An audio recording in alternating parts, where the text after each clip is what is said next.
Check out this chilling footage as an attacker attempts to steal a man's child right out of his own hands. I mean, this is incredibly disturbing stuff, and this is sadly the reality of the America we live in today. Did you know that every 40 seconds a child goes missing or is abducted in the United States? That means that while you're watching this video, 2 children will either go missing or be abducted. Every single day in the US, on average, about 2,100 children are reported missing. Out of those cases, about 800 of them usually end up being false alarms, but the disappearances of the other 1,300 children that go missing every single day aren't as easily explained. And in addition, every single day, on average, 33 children are abducted by someone who has no relation to them. Someone who isn't a family friend, a parent, someone in the bloodline, a total and random stranger. And what happens to these children? Those statistics are really hard to wrap your head around, but these children have to be going somewhere.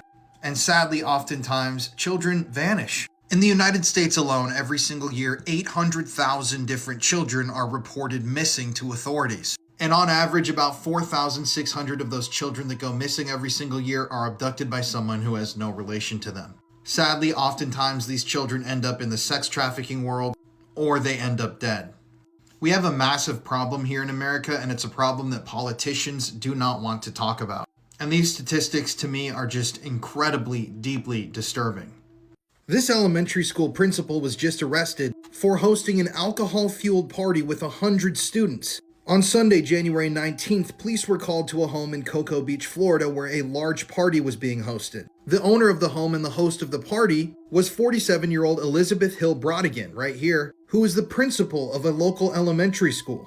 Inside of the home, the police found over 100 juveniles, all wearing matching t-shirts, and a number of these children were very drunk. The police even found that the alcohol was being served out of coolers for these children to just openly enjoy. So when the police first approached Elizabeth's house, she turned off the lights and tried to hide, but there was a medical emergency. One child had been served too much alcohol, and they had to be given emergency treatment.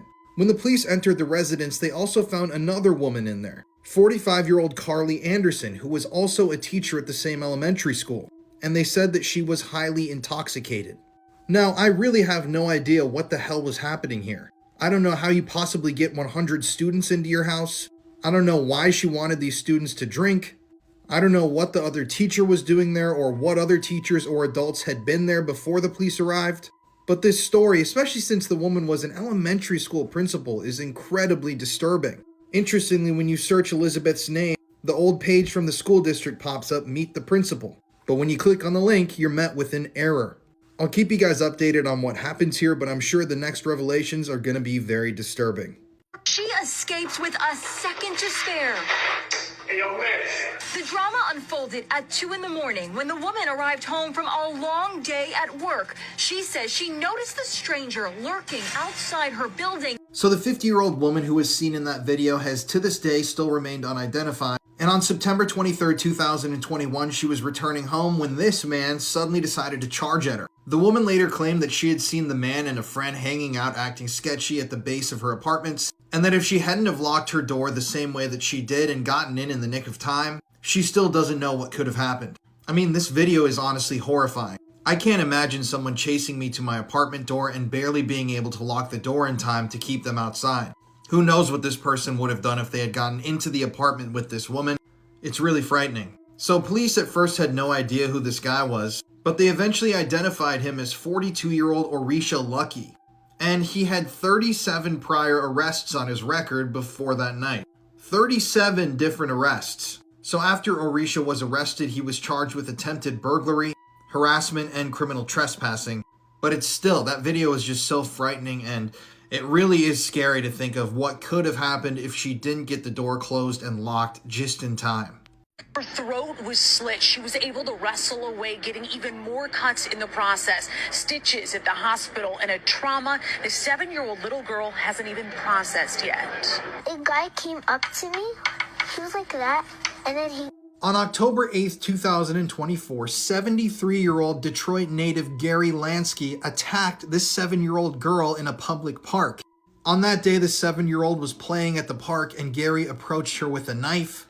He then grabbed her forcefully, lifted up her head, and slashed her throat with the knife in public in broad daylight. The brave little girl then ran home to her parents, and thankfully she received the medical care that she needed and recovered fully. Now, the true motive behind the attack is still unknown because this is a currently unfolding case. Some people have claimed that this was possibly a hate crime with the attacking of a young Arab American girl, but as the trial unfolds, I'm sure that we're going to learn a lot more.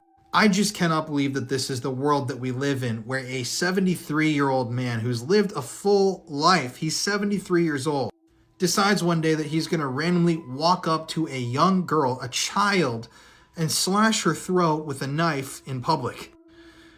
I have no words. This is just one of those things that's disturbing and very, very sad, but I'm just so grateful that she has made a full recovery. Cum-filled cupcakes were served to children by this teacher in Louisiana. Meet Cynthia Perkins, and let me warn you, this story is incredibly disturbing. So back in 2019, investigators were tipped off about this woman, Cynthia, and her husband, Dennis. Apparently, some images had surfaced depicting the couple graping a child. And when investigators finally swept in October of 2019 and arrested the couple, what they found out was disturbing. Cynthia, who at the time of her arrest was a middle school English teacher, had allegedly gotten a sperm sample from her husband, baked that sperm into some cupcakes, and brought the cupcakes into her classroom, where she then served those baked goods to her own students. When the police raided the couple's home, they found hidden cameras in the bathrooms and in the attic, and they uncovered a lot of evidence that the couple had been producing child pornography, with a victim under the age of 13 years old.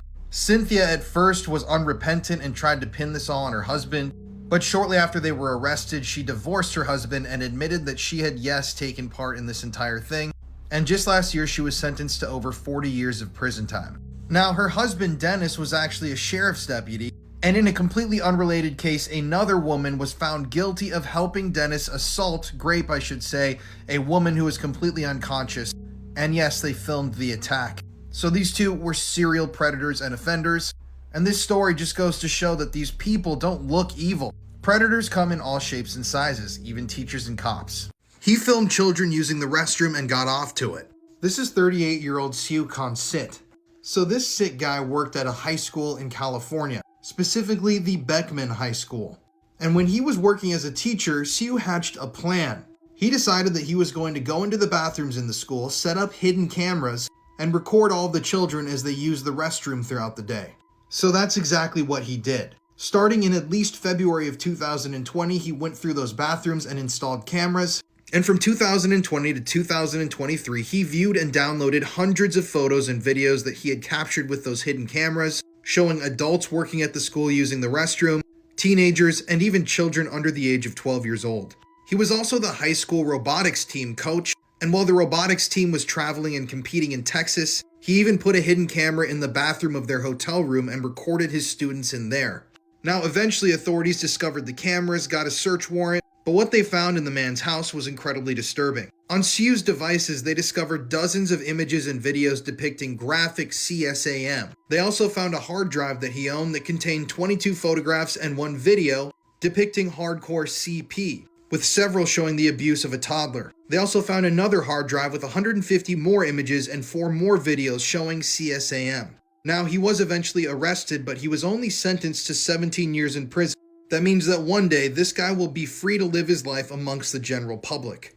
I have no empathy for people like this, and I believe that these charges should definitely land someone in prison for life at minimum. I mean, how more disturbed can you get, filming hundreds of students and children and even fellow faculty members while they're the most vulnerable, using the restroom at school, and then downloading all of that stuff, saving it, revisiting it, creating a treasure box of some of the most disturbing images and videos one can imagine.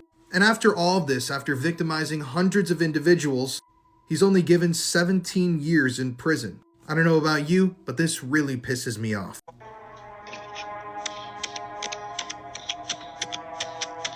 The man seen stabbing that security camera was 29-year-old Waldo Mejia. Now, the neighbors who noticed this disturbing footage actually called the police on Waldo at the time and he was arrested. But just a few months later, on January 5th of this year, Waldo attacked a 14-year-old boy who was walking to school. The 14-year-old, named Caleb Rios, was randomly targeted. There is no prior motive to this attack, and it's still unknown what caused Waldo to snap. But Waldo approached Caleb from behind and began stabbing. And unfortunately, Caleb, the 14-year-old victim, would die from his injuries. Now, this story is disturbing because Waldo had been arrested multiple times in the past, 4 times prior to this murder, including on other stabbing-related charges. Not only had he stabbed his neighbor's Ring video camera, but he had also stabbed somebody in another completely unprovoked attack in New York City. After he was arrested, Waldo was seen screaming expletives at reporters and the authorities, and still there has been no explanation as to why he targeted this random 14-year-old kid on his way to school. This man murdered his wife with a chainsaw, left her decapitated body in the street, and escaped America. And to this day, he's never been caught. On April 26, 2010, the police department in Lewisville, Texas received a chilling call. A mailman had called in and was frantic, and he told the dispatcher that he had just found a decapitated corpse of a woman lying in the middle of the street. The victim was Maria Corona, and just before she had been killed, she had been on the phone with one of her best friends. Allegedly, she told her friend that her husband, Jose, was out in the yard making noise with some lawn equipment. She then went outside to check on what Jose was doing, and that's when he began to attack her. Maria's husband, Jose, had been planning this murder for a while. He had prepped the chainsaws the night before, gotten all of his getaway supplies ready, so when his wife walked out of the door that morning, he was ready to kill. According to the police, Jose at the time believed that his wife had been cheating on him. So, according to authorities, he contacted a local witch doctor, or a curandera. According to authorities, this woman gave Jose little vials of perfume and herbs to place around the house to ward off bad spirits, but it's believed that this woman, who's never been identified, may have instructed Jose to kill his wife. After killing his wife and leaving her body in the street, Jose escaped in a vehicle. He then parked the vehicle at a Walmart where another unidentified person picked him up in a pickup. That pickup then brought Jose to an auto dealership. He told someone he wanted to take a car on a test drive, and then he ended up stealing the car. And he eventually crossed the border into Mexico and disappeared. To this day, this is an interesting case because this is considered a solved murder. They obviously know who did it, but Jose has completely vanished. Nobody has seen or heard from him since this event, and it is believed that he is still on the run, living his life somewhere, only God knows where. Shortly after this woman recorded this video, she would be dead. So let's talk about this tragic incident. On September 29th of this year, a boat capsized in Brazil. 7 people that were on board went into the water, and only 5 of those people came back out alive. The 2 victims were influencers from Brazil, Aline Tamara Moreira de Morim and Beatriz Tavares da Silva Faria. The clip that I showed you at the beginning of this video was taken just hours before the tragic drownings. And according to the other people who were rescued that day, both of these models, Aline and Beatriz, drowned because they refused to wear life jackets. According to other people that were on the boat, Beatriz and Aline said that they didn't want to wear the life jackets because they were afraid that they would ruin their tans. And sadly, when the boat ended up capsizing, both of those 2 who refused to wear life jackets would end up drowning. Eerily enough, this capsizing and drowning took place in an area known as the Devil's Throat. It was later reported by one of the victims' brothers that one of the victims didn't know how to swim. And this is just a tragic, horrific story all around. It truly goes to show that death can strike at any time without any warning whatsoever. One moment you can be out on a boat on the sea partying in the sunlight, and 5 hours later you could be dead. Now this is truly disturbing footage. Watch as Bianca Ellis, a killer, stalks a mother and her young child as they walk out of a grocery store. Notice how Bianca is carrying a knife with her. You won't even believe what happens next. The woman in that video was 32-year-old Bianca Devins. And after she walked off camera in that video, she stabbed the 3-year-old child to death and also stabbed the child's mother, Margot. The victim, 3-year-old Julian Wood, was a normal boy. And according to everyone reporting on this case, he and his mother had no connection to Bianca whatsoever. This was a completely random act of violence. Bianca can be seen in that extended security camera footage brandishing a knife while walking around the store, scoping out potential victims. And then, like I showed you at the beginning, towards the end, she identifies the mother and her son for some reason and follows them out to the parking lot where she stabbed them. Disturbingly, in a recent court appearance, Bianca can actually be seen smiling, laughing, and giggling as charges of murder are read against her. And like I said before, it's unknown why she carried out this attack, and prosecutors right now are saying this was a completely random act of violence. At least 3 aircraft have been hijacked in the United States. 2 of which were hijacked in the New York area, and they were driven into the World Trade Center towers. It always really interests me when I come across a piece of 9/11 related media that I've never seen before. Just like this picture I recently saw of the Twin Towers just 2 hours before the attacks began on 9/11/2001. This photo is just incredibly eerie and I couldn't believe I'd never seen it. I had also never seen this photograph taken from another plane on 9/11 after both of the towers had been hit. I can't imagine the chilling feeling that the passengers that took these photos must have felt when they learned exactly what had gone on that day. And it's something that I've thought about before, but I'd never seen a video of or any evidence of what it was like for other people that were actually on planes on 9/11. Like how they dealt with what was going on, how they told them the information. And I can't imagine how frightening it must have been to hear that information being broadcast across the PA system on a plane on 9/11. I'm going to play you a little bit more of that clip because I just think it's really interesting. Hijacked airplane, and that was blown up or destroyed out over the ocean. Let's see, fourth item here.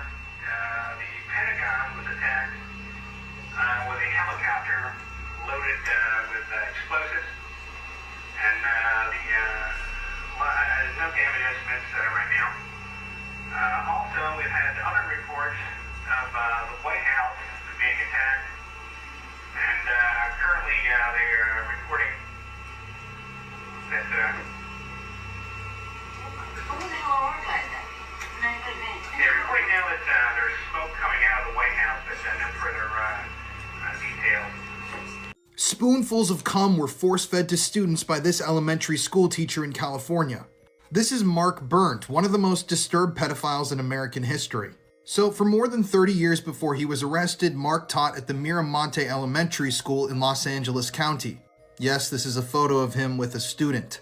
In 2011, authorities began investigating Mark because of some disturbing photographs that were turned into the police. The photographs showed children in Mark's classroom with their eyes blindfolded and their mouths covered in tape. And some of the photos, sorry, I'm literally gagging recording this, and some of these photos showed Mark offering these young children, elementary school children, girls, a blue spoon full of a milky white liquid.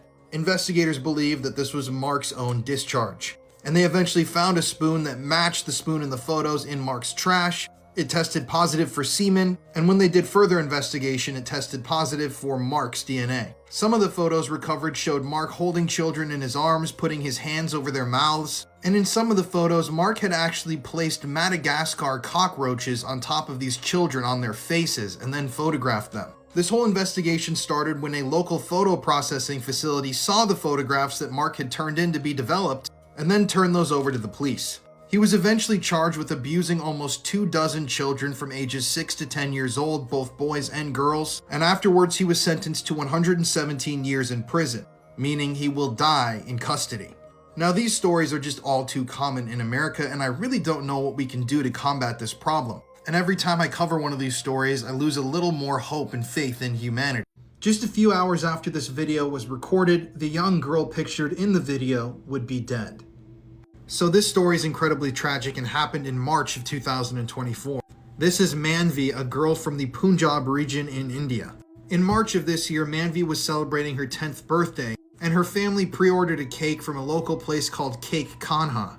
So as you can see at the beginning of this clip, they ended up eating the cake for Manvi's birthday, and they all seemed to be enjoying it. But shortly after eating the cake, Manvi and her sister started violently throwing up. After they had vomited for a while, Manvi then started to complain of a dry throat. She was very thirsty and tired, and she went to bed. Sadly though, Manvi's condition grew worse and worse throughout the night, and in the morning when her parents decided to rush her to the hospital, it was too late, and she was declared dead shortly after arrival. This is the cake in question. Now, according to reports I found online, sections of this cake were sent in to investigators to be tested. The family believes that this was a food poisoning case, and that somehow the bakery had included a toxic or poisonous substance inside of the cake, but I couldn't find any further information about what ended up happening.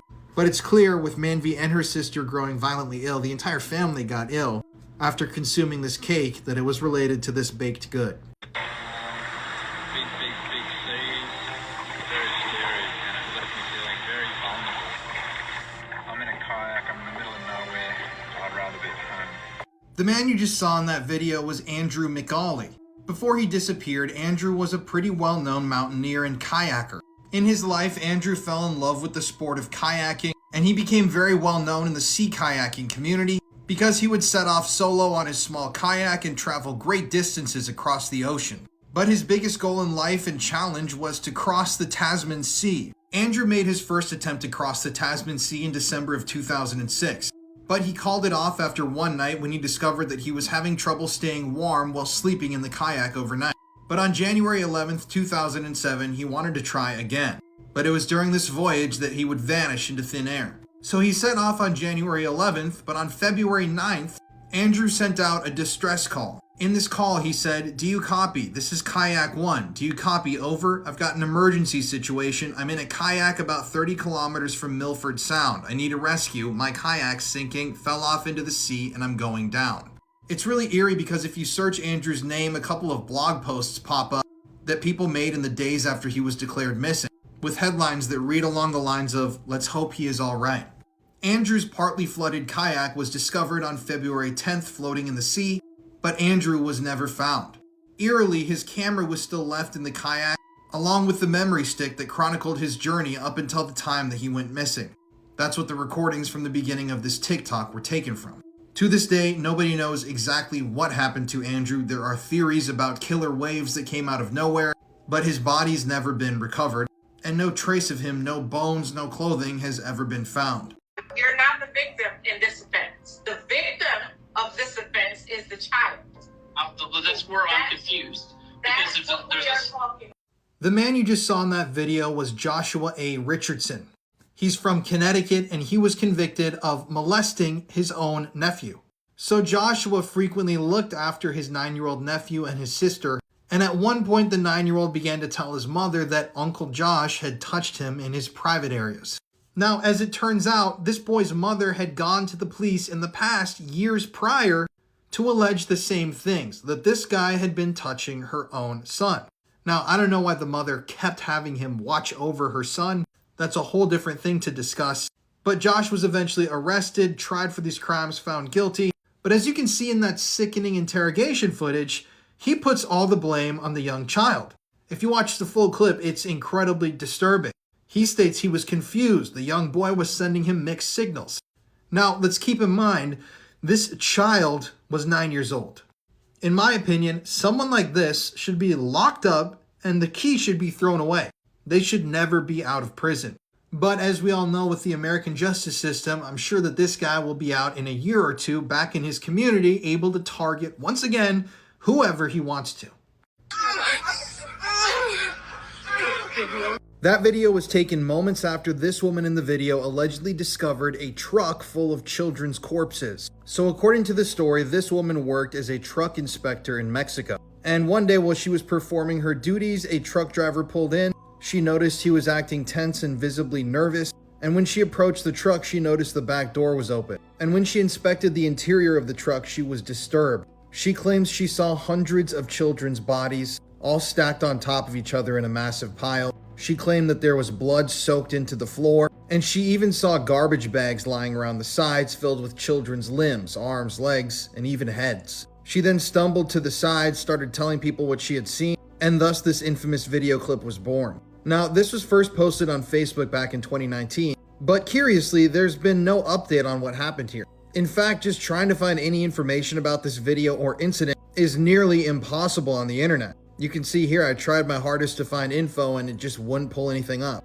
There have been similar incidents though where trucks have been stopped and inspected and people's bodies were found in the back. This has happened multiple times actually. I saw people online claiming that this woman was found dead just a day or two after this video went viral, but I couldn't find any official confirmation of that happening. It wouldn't surprise me though, because as you probably know, whistleblowers who try to save children usually end up dying in mysterious ways. But this is a really disturbing problem. I actually interviewed someone a few weeks ago who told me that when he was investigating sex crimes against children in Mexico, he was told about a black market in the city of Juarez where people could just walk up and buy children in broad daylight. He also told me of cases that he'd either worked on or been informed about where parents had literally sold their children to traffickers because they couldn't pay the rent, they couldn't pay for food. So a truck being discovered full of children's bodies doesn't necessarily surprise me, and it isn't out of the realm of possibility. What is interesting though is the concept that these children had been butchered or carved up. because that is a known thing that is happening today. In today's world, this is not a conspiracy. Organ harvesting and organ trafficking, especially on the black market. I mean, that's a concept that's well known. There's even videos on YouTube of organ traffickers being interviewed by people like National Geographic. And I actually just did a video last month where I interviewed a guy who's been convicted of murder. It's a whole thing. But he took us to a castle in France, showed us a lot of occult symbolism that's within the castle wall, and discussed with us how he knows through insider information that there are rituals and sacrifices being performed at this castle where the blood of children and innocents is being harvested and then used in some form of magical or occult ceremony. A few years ago, if you would have asked me if I would believe in this sort of a thing, I would have said no. That's just being fully honest, full disclosure. But as I've progressed in my journey, as I've met with victims, I've worked with investigative reporters, I've spoken to people from all ends of the spectrum in these cases, these horrifying realities are true. Just because it sounds impossible or fanciful or it's too disturbing for you to handle, that doesn't mean that it hasn't happened or isn't happening. So that's why this video thing really disturbs me, because what happened to this woman? What happened after this video? Did she actually vanish into thin air? And what exactly did she see on that truck? What were the corpses for? Why were they all butchered up? Was there some sort of organ harvesting going on? I mean, there's even a case in Mexico, the murder of Mark Kilroy, where a cult abducted Mark Kilroy. He was from Texas while he was on vacation with his friend, and they drove Mark out to an isolated ranch where they then tortured him for an extended period of time before killing him and harvesting his blood/organs. This is a whole rabbit hole we could go down, but I just thought this video is disturbing and I'm going to play you the rest of it.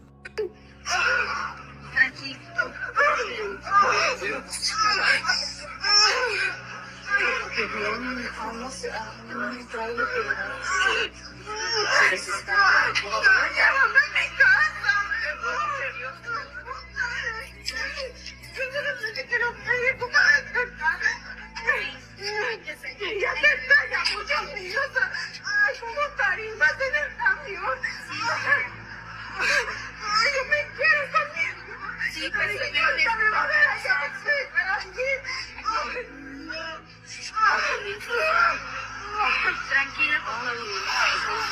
Si se quiere ir a su casa, primero necesita tranquilizarse, porque si llega hacia su casa, los va a asustar. Cuida a tus niños. Sí, yo no sé qué le pasó. ¿Qué le pasó? I was doing Making the Band on MTV. He was doing Punked. Yeah. And I gave him a call one day and I said, I heard that you are going to punk me, and I just don't think that's a good idea. I don't think that's the way you said it. I'm pretty sure. Oh, well, then you tell a story. I'm pretty sure that's not the way you said it. I don't think that's a good idea. Is that what you said? I think that it's about time we have an uncomfortable conversation about Ashton Kutcher and P. Diddy. So if you don't know, Ashton Kutcher and P. Diddy have been best friends for decades. Ashton Kutcher even co-hosted one of Diddy's white parties back in the year 2009. These guys have been very open about how tight of friends they are, even making appearances on TV shows like the show I just showed you as a duo because they were that close of friends. If you didn't know, Ashton Kutcher has spent years campaigning, including in the government, against child sex predators and pedophiles on the internet. So then how does he become best friends with one of the world's most infamous pedophiles? A man who is accused of victimizing dozens of children. Yes, Diddy's adults were not all adults. Many of them were kids. Kids as young as 13, 10 years old. So Diddy never mentioned one thing to Ashton, one of his best friends, about those multi-day sex festivals he held?